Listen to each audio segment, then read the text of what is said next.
जय श्री राम। आज मैं आपको बताऊंगा कि भगवान श्री राम कौन है। वैसे आप अगर किसी से नॉर्मली पूछते हैं तो लोग बता देंगे कि भगवान विष्णु का अवतार है, लेकिन मैं आपको थोड़ा इन डिटेल लेके जाऊँगा। तो जिस समय एक वहम बहुत श्यामा, एक में से बहुत होने की इच्छा ब्रह्म की हुई, पर ब्रह्म की, तो उन्होंने प्रत्यक्ष रूप जब धारण किया तो वो देवों के देव महादेव और शिव के नाम से जाने गए। फिर भगवान शिव के बाद भगवान विष्णु जी की नाभि से कमल और कमल से ब्रह्मा जी। तो ब्रह्मा जी ने महाराज मनु और शतरूपा को जन्म दिया।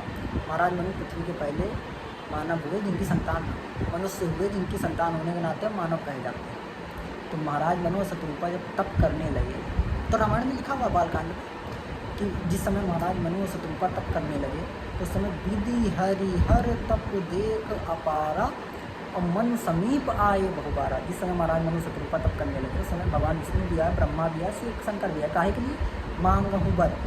तो जब ये तप करने लगे तो 1000 वर्ष की तपस्या महाराज मनु ने की। तो भगवान ब्रह्मा जी प्रकट हुए। ब्रह्मा जी ने कहा वरदान मांगो।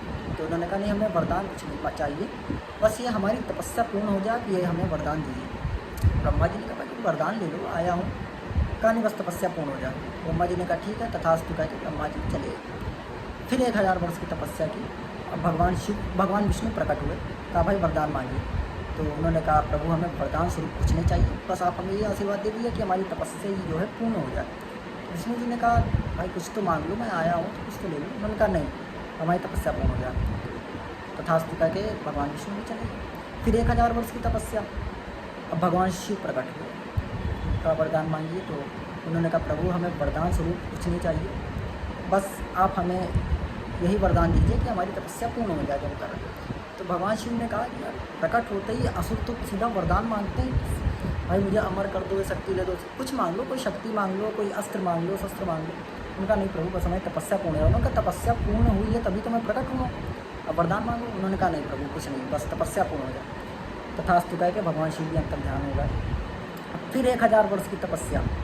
अब सोचिए 3000 वर्ष की तपस्या हो चुकी है, ब्रह्मा विष्णु महेश आके जा चुके हैं, कोई वरदान नहीं मांगा इन्होंने। फिर 1000 वर्ष की तपस्या। अब 3000 वर्ष की तपस्या प्लस त्रिदेवों का वरदान की तपस्या पूर्ण हो जाए। कितनी भीषण ऊर्जा होगी कि पूरा ब्रह्मांड डोलने लगा, त्रिभुवन पूरे डोलने लगे। अब ब्रह्मा विष्णु महेश ने कहा कि भाई हम तीनों तो हो आए, उनको क्या चाहिए? इन्होंने कुछ वरदान भी नहीं मांगा।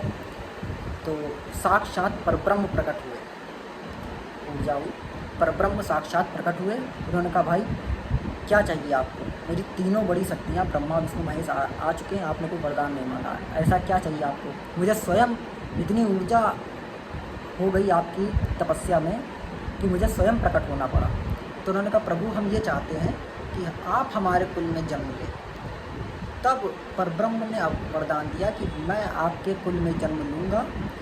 तब साक्षात परब्रह्म राम रूप में आए। जो भगवान श्री राम है वो साक्षात परब्रह्म हरि, परब्रह्म हरि साक्षात आ रहे हैं राम जी के अवतार। राम जी साक्षात परब्रह्म। इसीलिए जब जनक जी ने स्वयंवर से पहले जब राम जी और लक्ष्मण जी को देखा, राम जी को, तो विश्वामित्र जी से यही बात पूछी कि ये दोनों बालक कौन है? तो उन्होंने कहा ये अयोध्या के महाराज दशरथ जी के पुत्र है। तो उन्होंने कहा इनको देख के तो ऐसा लग रहा है जैसे साक्षात परब्रह्म मेरे सामने खड़े हों। क्योंकि जनक जी किसी को देख के मोहित नहीं होते, लेकिन इनको देख के मोहित हो गए, क्योंकि साक्षात परब्रह्म है। जय श्री राम।